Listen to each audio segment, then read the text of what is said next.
Tank Davis versus Naoya Inoue kasado na sa 2024, grabe sobrang dami na talagang inis dito kay Inoue mga ka-critical.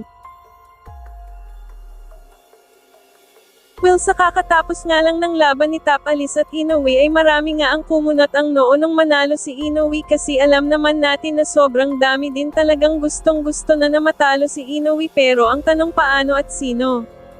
At yun na nga dahil sa pagkapanalo ni Inoue ay isa nga si Floyd Mayweather sa uminit dito dahil di niya na rin maatim na mas lalo pang umiingay si Naoya Inoue sa mundo ng boxing kesa sa manok niya na si Tank Davis.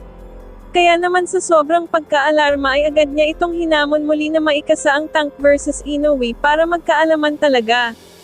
Dagdag pa ni Mayweather na paanong di daw mananalo si Inoue masyadong bani-baby ng Japan at ayaw lumabas sa comfort zone niya which is sobrang nakakaano, at yun nga marami naman ang nag-agree kay Mayweather dito dahil sa marami na nga ang gustong matalo si Naoya Inoue.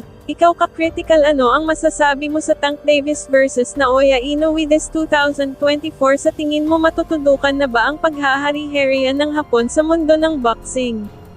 Comment down below.